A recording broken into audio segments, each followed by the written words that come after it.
اعوذ باللہ من الشیطان الرجیم بسم اللہ الرحمن الرحیم وَلَقَدْ خَلَقْنَاكُمْ ثُمَّ صَوَّرْنَاكُمْ ثُمَّ قُلْنَا لِلْمَلَائِكَةِ اسْجُدُوا لِآدَمَ فَسَجَدُوا إِلَّا إِبْلِيسَ لَمْ يَكُنْ مِنَ السَّاجِدِينَ قَالَ مَا مَنَعَكَ أَلَّا تَسْجُدَ إِذْ أَمَرْتُكَ قال أنا خير منه خلقتني من نار وخلقته من طين قال فاهبط منها فما يكون لك أن تتكبر فيها فاخرج إنك من الصاغرين قال أنظرني إلى يوم يبعثون قال إنك من المنظرين قال فبما أغويتني لأقعدن لهم صراطك المستقيم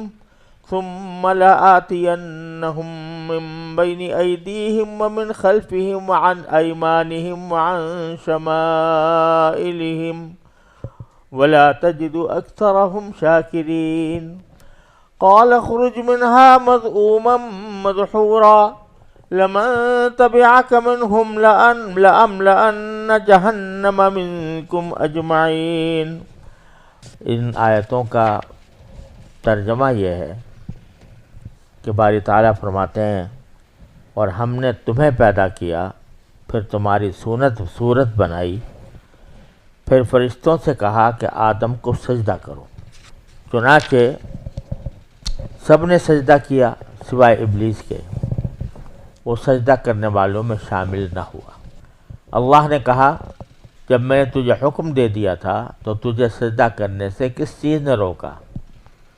وہ بولا میں اس سے بہتر ہوں، تو نے مجھے آگ سے پیدا کیا اور اس کو مٹی سے پیدا کیا۔ اللہ نے کہا اچھا تو یہاں سے نیچے اتر، کیونکہ تجھے یہ حق نہیں پہنچتا کہ یہاں تکبر کرے، اب نکل جا، یقیناً تو ذلیلوں میں سے ہے۔ اس نے کہا مجھے اس دن تک مہلت دے دے جس دن لوگوں کو قبروں سے زندہ کر کے اٹھایا جائے گا۔ اللہ نے فرمایا تجھے مہلت دے دی گئی۔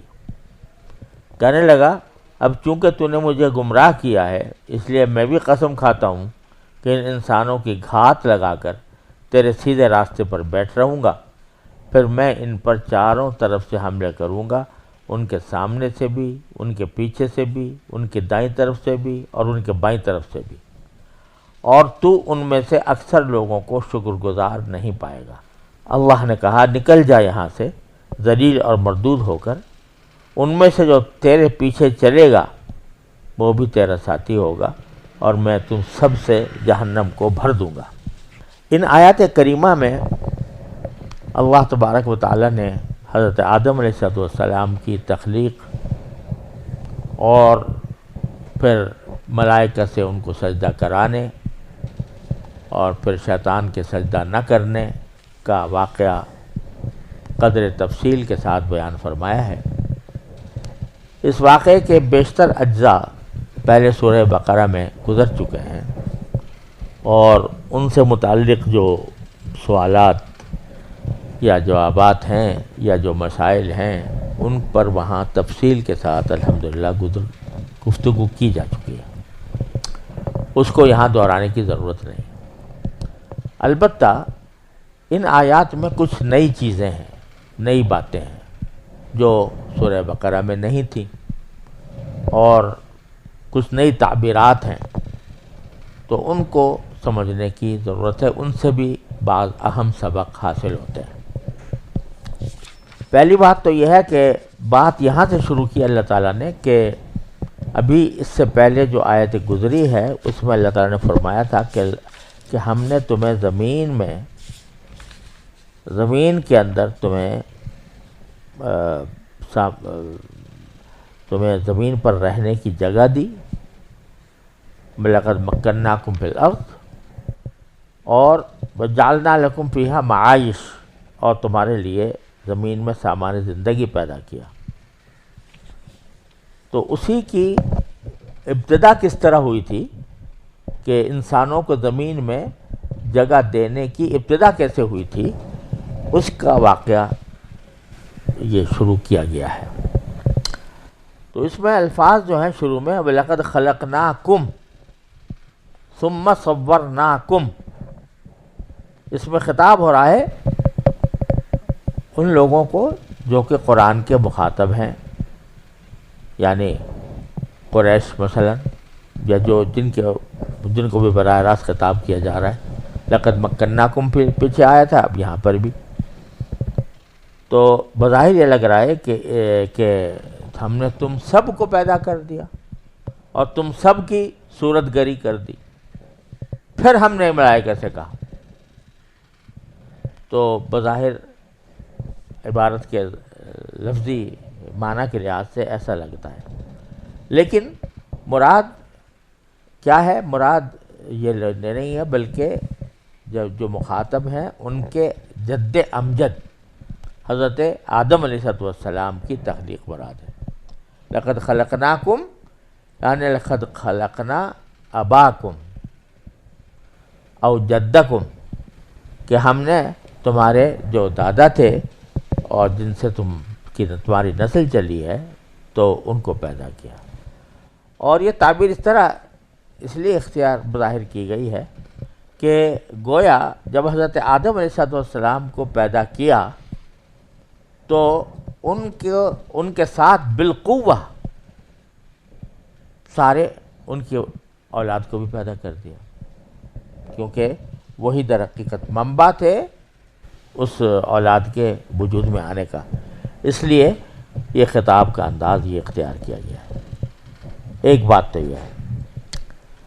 دوسری بات یہ ہے کہ یہاں شیطان نے جو سجدہ کرنے سے انکار کیا تھا تو اس کی دلیل بھی بیان کی ہے کہ کس بنیاد پر اس نے یہ بات کہی تھی کہ میں سجدہ نہیں کرتا. اس نے دعویٰ پہلے تو یہ کیا تھا کہ انا خیر منہ، میں ان سے زیادہ افضل ہوں آدم علیہ السلام سے. اور یہ صغرا ہوا، اور کبرا اس کے اوپر اگر یہ لگائیں کہ جو آدمی جو شخص یا جو ذات دوسرے سے بہتر اور افضل ہو وہ اپنے سے کمتر مخلوق کے آگے سجدہ نہیں کر سکتی. تو میں چونکہ افضل ہوں اور یہ مفضول ہے، اور افضل کا کسی مفضول کے اوپر کے سامنے سجدہ کرنے کا کوئی جواز نہیں ہے. ایک تو استدلال یہ ہوا. میں بہتر کیوں ہوں، افضل کیوں ہوں؟ کیونکہ خلقتنی من نار، کہ تم نے مجھے تو پیدا کیا ہے آگ سے، وخلقتہ من طین، اور آدم علیہ السلام کو پیدا کیا ہے مٹی سے، گیلی مٹی سے. تو یہ جو کہا خلقتنی من نار، اس کا مراد یہ ہے کہ میرا جو جد امجد تھا اس کو آپ نے آگ سے پیدا کیا تھا. بل جان نہ خلقناہ من نار السموم، اللہ تعالیٰ نے دوسری جگہ فرمایا کہ جو جنات کا جو جد امجد تھا، جان اس کا نام تھا، اس کو ہم نے آگ سے پیدا کیا تھا. اب یہ چونکہ اسی کی نسل سے چلا آ رہا تھا تو اس واسطے یہ کہا کہ مجھے آپ نے آگ سے پیدا کیا. جو اب میرے جد امجد کو پیدا کیا تو ساتھ میں بھی اسی میں شامل ہو گیا کہ میں آگ سے مجھے پیدا کیا اور ان کو مٹی سے کیا. اب یہاں پھر یہ صغرا ہے اور کبرا یہ ہے کہ آگ جو ہے وہ مٹی سے افضل ہوتی ہے. آگ مٹی سے افضل ہوتی ہے. تو میرا باپ ان سے افضل تھا تو میں بھی ان سے افضل ہوں، لہذا میں سجدہ کیوں کروں. یہ عقلی دلیل تھی جو اس نے پیش کی.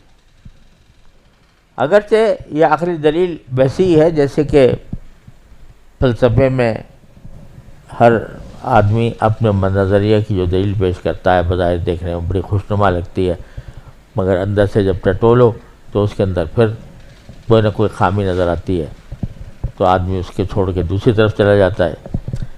تو یہاں بھی اس کا یہ کہنا کہ میں افضل ہوں، پہلی بات تو یہ افضل ہونا اس بات کی علامت ہے کہ یعنی اس وقت بات صحیح بنتی ہے جب کہ یہ کہا جائے کہ جو جد امجد تھا وہ اگر افضل تھا تو اس کے جو اولاد ہے وہ بھی افضل ہے، حالانکہ یہ ہونا کوئی ضروری نہیں ہے۔ دوسری بات یہ کہ اس نے یہ کہا کہ آگ افضل ہوتی ہے مٹی سے، تو آگ کا مٹی سے افضل ہونا یہ بھی ایسا تو کوئی مسلمہ حقیقت نہیں ہے کہ جس کے اوپر کوئی اجتماع ہو گیا ہو عقلاء کا کہ وہ سارے عقلاء اسی پر متفق ہیں۔ کوئی اختلاف بھی کر سکتا ہے، بعض جہتوں سے آگ افضل ہے، بعض جہتوں سے مٹی افضل ہے۔ آگ پر مٹی ڈال دو تو آگ بجھ جاتی ہے، تو اب یہ کہنا کہ وہ ہمیشہ اور اصولی طور پر وہ افضل ہے، یہ بات جو ہے وہ پوری طرح یعنی ثابت نہیں ہے۔ اس نے مگر یہ دلیل دی۔ اب کیا ہوا کہ جب یہ دلیل دی تو اللہ تعالیٰ اس کے جواب میں اس دلیل کو رد بھی فرما سکتے تھے، کئی طریقے سے رد فرما سکتے تھے کہ بھائی تم کیوں کہہ رہے ہو کہ میں افضل ہوں؟ اگر افضل تھا تو وہ تھا تمہارا باپ جس کو ہم نے پیدا کیا تھا آگ سے، تم کہاں سے آ گئے افضل؟ دوسرے یہ بھی فرما سکتے تھے کہ یہ جو تم کہہ رہے ہو کہ آگ بہتر ہوتی ہے مٹی سے، تو یہ بھی کوئی مسلمہ حقیقت نہیں ہے۔ تو اس کی جو عقلی دلیلیں تھیں اس عقلی دلیل کو توڑا جا سکتا تھا، اللہ تعالیٰ فرما سکتے تھے کہ بھائی تمہاری عقلی دلیلوں میں فلاں فلاں نقص پائے جاتے ہیں، لیکن اللہ تعالیٰ نے فوراً کیا کہا؟ فَأَبِطْ مِنْهَا، جاؤ بھاگ جاؤ یہاں سے، نکل جاؤ یہاں سے، نیچے اترو۔ کیوں؟ اس لیے کہ یہ دلیل جواب کی مستحق ہی نہیں کہ اس کا جواب دیا جائے۔ سیدھی سی بات یہ ہے کہ جب تم عقل سے کوئی بات تمہارے دماغ میں آ رہی ہے تو اس بات کے مقابلے میں جو خالق کائنات اگر کچھ کہہ دے،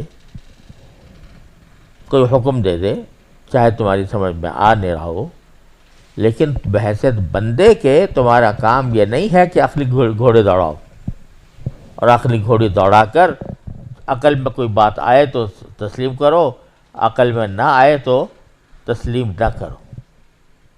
تمہارا کام یہ نہیں، تم تو یہ اسی بات کے پابند ہو کہ جو حکم جس طرح دیا جا رہا ہے اسی طرح اس کے اوپر عمل کرو، لہذا اب تمہاری یہاں کوئی گنجائش نہیں۔ فَاهْبِطْ مِنْهَا، اب یہاں جنت سے اتر جاؤ نیچے۔ فَمَا يَكُونُ لَكَ أَن تَتَكَبَّرَ فِيهَا، کیونکہ تمہیں یہ حق نہیں پہنچتا کہ یہاں تکبر کرو۔ یہاں پتہ چلا کہ اس کا جو بیماری تھی، جو اصل بیماری تھی وہ تکبر تھا، جس کی وجہ سے وہ مردود اور مطرود ہوا۔ تو یہ جو کہا کہ میں افضل ہوں، یہ پہلی سیڑھی تو یہ غلط ہوئی کہ اپنے آپ کو افضل سمجھ لیا، اور اپنے آپ کو افضل سمجھنا یا بہتر سمجھنا اس کو اصطلاح میں کہتے ہیں عجب، یعنی خود پسندی۔ یہ پہلا درجہ ہوتا ہے تکبر کا کہ آدمی اپنے آپ کو بہت اچھا سمجھنے لگتا ہے، میں بڑا عالم ہوں، میں بڑا عابد ہوں، میں بڑا محقق ہوں، میں بڑا مقرر ہوں، میں بڑا معالج ہوں، میں بڑا انجینئر ہوں۔ سب سے پہلے تو یہ عجب پیدا ہوتا ہے۔ اس کے بعد عجب کے بعد دوسرا درجہ یہ ہوتا ہے کہ اپنی صفات کو بہتر سمجھتے ہوئے دوسروں پر اپنی فوقیت دل میں آتی ہے، یہ کبر ہے۔ اور پھر تیسرا درجہ یہ ہوتا ہے کہ جب کبر پیدا ہوا یعنی بڑائی کا احساس پیدا ہوا تو پھر وہ دوسروں تک بھی متعدی ہوتا ہے، یعنی دوسروں کو حقیر سمجھتا ہے اپنے مقابلے میں۔ اپنی بڑائی، میں بڑا ہوں اور میں افضل ہوں اور یہ میرے آگے سب جو ہیں حقیر ہیں، یہ ہے تکبر۔ تو یہ تین درجات ہوتے ہیں جو بتدریج آگے بڑھتے ہیں. پہلے عجب پیدا ہوتا ہے، پھر کبر پیدا ہوتا ہے، پھر تکبر آتا ہے. تو آج آدمی اگر علاج کرنا چاہے تو اس کو سب سے پہلے عجب کا علاج کرنا چاہیے، جو جڑ ہے کبر کی اور تکبر کی. عجب کیا ہے؟ کہ میں بڑا اچھا ہوں. اب اگر انسان یہ تصور کر لیتا ہے میں بہت اچھا ہوں، تو پھر وہ رفتہ رفتہ کبر اور تکبر تک پہنچتا ہے. لہذا اس کی جڑ کاٹنے کی ضرورت ہوتی ہے، اس طرح کہ آدمی یہ سوچے کہ میں اپنے ذات میں، میرے اندر کوئی بھی صلاحیت نہیں تھی. جو کچھ بھی ہے میرے پاس وہ سب اللہ جل جلالہ کی عطا ہے، جب چاہے چھین لے مجھ سے. لہذا میں کہاں کھڑا ہوں؟ مجھے اپنے اوپر کیا بھروسہ ہو؟ میں اپنے کس بات پر اتراؤں؟ میں کس بات کے اوپر اپنے بڑائی سمجھوں؟ کیونکہ جو کچھ ہے وہ عطا ہے اللہ تبارک و تعالی. جب یہاں سے شروع ہوتا ہے تو پھر وہ جڑ یہاں سے کٹنی شروع ہوتی ہے. جب آدمی یہ سمجھ لے کہ میں کچھ بھی نہیں تھا، اللہ تعالیٰ نے کر دیا جو کچھ بھی کر دیا، تو پھر کبر کہاں سے آئے گا؟ اور جب کبر نہیں آئے گا تو تکبر کیسے آئے گا کہ دوسروں پر آدمی اپنی بڑائی جتائے؟ بہرحال جب اللہ تعالیٰ نے اس کو نکال دیا اور کہا نکل جائے یہاں سے، تو اس وقت بھی مانگ گیا اللہ تعالیٰ سے، ایک دعا مانگ گیا کہ انظرنی الی یوم یبعثون، مجھے مہلت دے دیجئے بعثت کے دن تک، یعنی اس دن تک کے لیے مجھے مہلت دے دیجئے کہ جس دن لوگوں کو قبروں سے زندہ کر کے اٹھایا جائے گا. اب دیکھو کہ اب باری تعالیٰ کی طرف سے غضب نازل ہو رہا ہے، اور غضب کے ساتھ اس کو مردود کر کے نکالا جا رہا ہے. اس وقت بھی دعا مانگنے سے پیچھے نہیں ہٹا. جانتا تھا کہ اللہ تبارک و تعالیٰ مغلوب الغضب نہیں ہے. کسی بھی حالت میں ہو، اگر کوئی مانگنے کی چیز مانگی جائے گی اور وہ دینے کے لائق ہوگی تو دعا قبول کر لیں گے، مانگ لیں گے. اتنی معرفت اللہ تعالیٰ کی اس کو بھی حاصل تھی کہ میں کسی حالت میں ہوں، مردودیت کی انتہا ہے، اس سے آگے کوئی درجہ نہیں ہے اس کا، پھر بھی ایک آس لگا کر اللہ تبارک و تعالیٰ سے مانگا کہ مجھے مہلت دے دیجئے کہ میں زندہ رہوں اس وقت تک. تو یہ شیطان کا جو یہ عمل ہے خود ہمارے لیے ایک مشعل راہ ہے کہ ہم جب بھی کوئی حاجت پیش آئے تو اس سے یہ نہ سوچیں کہ اللہ تعالیٰ جو ہے تو مجھ سے ناراض ہے، مجھے دیں گے کیسے. بہت سے لوگ کہتے ہیں نا ہم تو بھئی گناہ گار ہیں، ہماری دعا کیسے قبول ہو. تو یہ خیال بالکل غلط ہے. گناہ گار ہونا یہ دعا کی قبولیت کے منافی نہیں ہے. ضروری نہیں کہ گناہ گار کی دعا رد ہی کر دی جائے. اگر دینے کی چیز ہوگی تو باری تعالیٰ دے دیں گے. دینے کی چیز ہوگی اور اس کے لیے مناسب ہوگی، اللہ تبارک و تعالیٰ کی مشیت کے مطابق ہوگی تو دے دیں گے، کتنا ہی گناہ گار کیوں نہ ہو. یہاں تک کہ فقہاء کرام نے اور علماء عقائد نے اس بات پر بحث کی ہے کہ کافروں کی دعا قبول ہوتی ہے کہ نہیں ہوتی. تو بعض رات کہتے ہیں نہیں، کافر کی دعا قبول ہی نہیں ہوگی. وما دعاء الکافرین الا فی ضلال، قرآن کریم نے فرمایا. لیکن محققین کا کہنا یہ ہے کہ نہیں، کافر کی دعا بھی قبول ہو سکتی ہے اور ہوتی ہے. اور وہ جو قرآن کریم میں فرمایا گیا کہ ما دعاء الکافرین الا فی ضلال، اس سے مراد ان کی وہ دعا ہے جو وہ آخرت میں مانگے گے اور کہیں گے کہ ہمیں یہاں سے نکال دو. وہ بیکار ہوگی، اس کا کچھ فائدہ نہیں ہوگا. لیکن اگر کوئی کافر اپنی صحت مانگے تو باری تعالیٰ تو دنیا کے اندر وہ کافروں کو بھی رزق دیتے ہیں، مسلمانوں کو بھی دیتے ہیں. شیخ سعدی فرماتے ہیں دیم زمین سفرۂ عام اوست بری خان یغما چے دشمن چے دوست، کہ اللہ تعالیٰ نے اس زمین کے اندر زمین کو ایک دسترخوان بنا دیا ہے، اور ایسا بنا دیا ہے کہ اس میں دوست ہو یا دشمن آ جاؤ کھا لو، اس کو دعوت عام ہے۔ تو اس واسطے دنیا کے مقاصد کے لیے اگر کوئی کافر بھی دعا مانگے تو اللہ تعالیٰ اس کو قبول کر سکتے ہیں، جیسا کہ یہاں شیطان کی دعا کو اس حد تک قبول کیا، ایک حد تک جب اس نے دعا کی کہ مجھے مہلت دی جائے تو فرمایا کہ انک من المنظرین، چلو تمہیں دو مہلت دے دی۔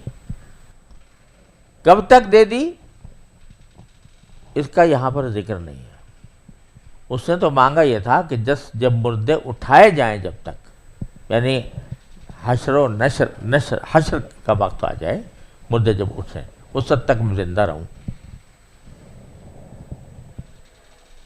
تو یہ مانگا تھا اس نے۔ اب اس کا تقاضا یہ ہے کہ جب پہلا سور پھونکا جائے گا قیامت کا، جس کے ذریعے تمام مخلوقات پر موت طاری ہوگی، تو اس میں آیا ابلیس شامل ہوگا کہ نہیں ہوگا؟ تو اس میں ظاہر یہ ہے کہ ابلیس بھی شامل ہوگا، یعنی اس کو بھی موت آ جائے گی، اور اس کی موت کے نتیجے میں وہ دنیا کے اندر کائنات میں سوائے اللہ جل جلالہ کے کوئی اور باقی نہیں ہوگا۔ لمن الملک اليوم للہ الواحد القہار۔ لہذا یہ دعا مکلی طور پر نہیں قبول ہوئی، جزوی طور پر ہوئی، جس کا سورہ حجر میں ہے غالباً کہ فرمایا کہ انک منظرین الی یوم الوقت المعلوم، کہ تمہیں مہلت دی گئی ہے ایک معین وقت کے دن تک، وہ جو اللہ تعالیٰ کے علم میں ہے۔ تو اس لیے ضروری نہیں کہ اس کی پوری دعا قبول کر لی گئی ہو، بلکہ یہ کہ اس خاص وقت تک، اور اس سے مراد پہلا سور کا پھونکنا ہے، جس کے بعد ساری مخلوقات پر موت طاری ہوگی اور اس میں شیطان بھی بنے گا۔ اب آگے وہ دعویٰ کر رہا ہے کہ بما اغویتنی لاقعدن لہم صراطک المستقیم، جب تم نے مجھے گمراہ کیا، اللہ تعالیٰ سے کہہ رہا ہے مجھے گمراہ کیا، آپ نے گمراہ کیا، یعنی گمراہی کی نسبت بھی اللہ تبارک و تعالیٰ کے اوپر ڈال رہا ہے ذمہ داری، کہ چونکہ تو نے مجھے گمراہ کیا تو میں بھی جو تیرا سیدھا راستہ ہے اس پہ جا کے بیٹھوں گا، دھرنا دوں گا وہاں جا کے۔ اور گمراہ کہتا ہے گمراہ کیا، کیا مطلب گمراہ کرنے کا؟ کہ یہ آپ نے مجھے حکم ہی کیوں دیا کہ میں سجدہ کروں؟ حکم نہ دیتے تو ٹھیک کام چل رہا تھا۔ اب آپ نے حکم دیا، حکم دینے کے نتیجے میں مجھے اس سے انحراف کرنا پڑا، اور انحراف کرنے پڑنے کی وجہ سے میں اس چکر میں پڑ گیا، لہذا گمراہ تو آپ نے کیا مجھے۔ تو یہ ذمہ داری بھی اللہ تعالیٰ کے اوپر ڈال کر کہتا ہے کہ چونکہ آپ نے مجھے گمراہ کیا تو میں بھی کروں گا لأقعدن لہم صراطک المستقیم۔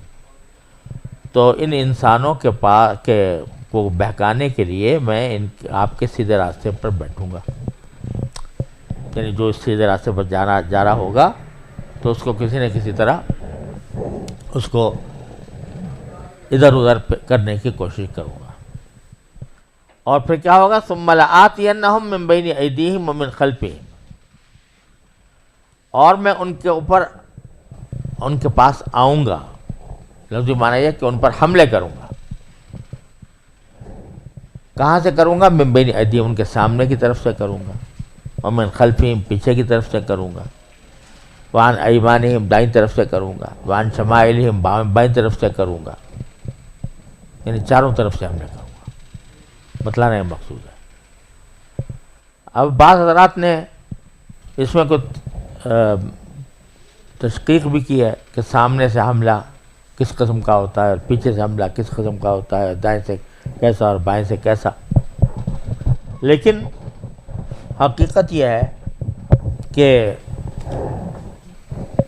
اس کے تفصیل میں جانے کی ضرورت نہیں ہے. محاورے میں وہ تم کہتے ہیں کہ میں چاروں طرف سے کروں گا، تو اس نے آگے پیچھے دائیں بائیں ہر چیز کا ذکر کر دیا. اب ہو سکتا ہے کہ اس کے اندر بھی کوئی معانی پنہا ہوں جن کا ہمیں پتہ نہیں ہے، لیکن بہرحال اس نے دعویٰ یہی کیا. لیکن اس میں جو معنی خیز جملہ ہے وہ آخر میں ہے، وَلَا تَجِدُ أَكْثَرَهُمْ شَاكِرِينَ، کہ میرے ان حملوں کا اثر یہ ہوگا کہ آپ اکثر ان لوگوں کو شکر گزار نہیں پائیں گے، انسانوں کو. تو معلوم یہ ہوا کہ شیطان کا جو بنیادی حملہ ہوتا ہے انسان کے اوپر، اس کا وہ یہ ہوتا ہے کہ اس انسان کو ناشکری میں مبتلا کرتا، شکر سے محروم. اور اسی وجہ سے بزرگوں نے فرمایا کہ جو بندہ شکر گزار ہو، اللہ جل جلالہ کی نعمتوں کا شکر ادا کرتا ہو، اور وہ اس کی سرشت میں عادت میں داخل ہو جائے، اس پر شیطان کے حملے کارگر نہیں ہوتے، اس پر شیطان کے حملے کارگر نہیں ہوں گے. کیونکہ یہ خود کہہ رہا ہے کہ میرے حملوں کا اثر جو ہے وہ یہ بنے گا کہ آپ کسی کو اکثر لوگوں کو شاکر نہیں پائیں گے. تو یہ بڑی نکتے کی بات ہے کہ وہ جتنے بھی حملے کرتا ہے شیطان، اس کا جو بنیادی مقصد یہ ہوتا ہے کہ بندے کو شکر گزاری سے نکال کر ناشکری میں لے جائے. اور در حقیقت ناشکری ہی ہے جو کفر کہلاتی ہے.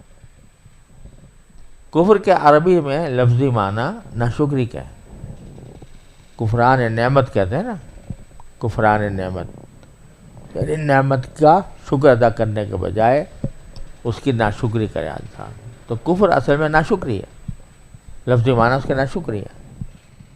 اور جو اللہ تبارک و تعالیٰ کے توحید کا قائل نہ ہو، اللہ تعالیٰ کی بات نہ مانے اور اللہ تعالیٰ کا مقابلہ کرنے کی کوشش کرے، تو اس کو کافر اس لیے کہا جاتا ہے کہ حقیقت میں وہ ناشکرا ہے. تو آیت اس بات پر دلالت کر رہی ہے کہ اگر شیطان کے حملوں سے بچنا ہو تو اللہ تعالیٰ کا شکر کثرت سے ادا کرو. خیال آیا کہ الحمدللہ میری صحت ٹھیک ہے، شکر ادا کرو، اللہم لک الحمد لک الشکر.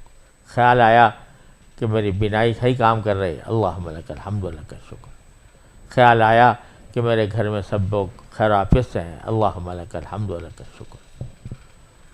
جتنا بندہ اللہ تبارک و تعالیٰ کا شکر ادا کرتا رہے گا، شکور بن جائے گا. حضرت نوح علیہ السلام کی تعریف میں حضرت باری تعالیٰ نے کیا فرمایا؟ انہ کان عبدا شکورا، وہ شکر گزار بندے تھے. شکور بن جائے گا تو انشاءاللہ شیطان کے حملوں سے محفوظ رہے گا. تو فرمایا وَلَا تَجِدُ أَكْثَرَهُمْ شَاكِرِينَ. اس کے جواب میں اللہ تعالیٰ نے فرما دیا اخرج منہا مذءوما مدحورا، کہ اب یہاں سے نکل جا ذلیل اور مردود ہو کر. اور لمن تبعک منہم، اور انسانوں میں سے جو لوگ تیرے پیچھے چلیں گے تو وہ بھی تیرے ساتھی ہوں گے. اور لأملأن جہنم منکم اجمعین، میں جہنم کو تم سب لوگوں سے بھر دوں گا، چاہے تمہاری نسل سے ہوں یا انسانوں کی نسل سے ہوں. وصلی اللہ تعالی علی خیر خلقہ.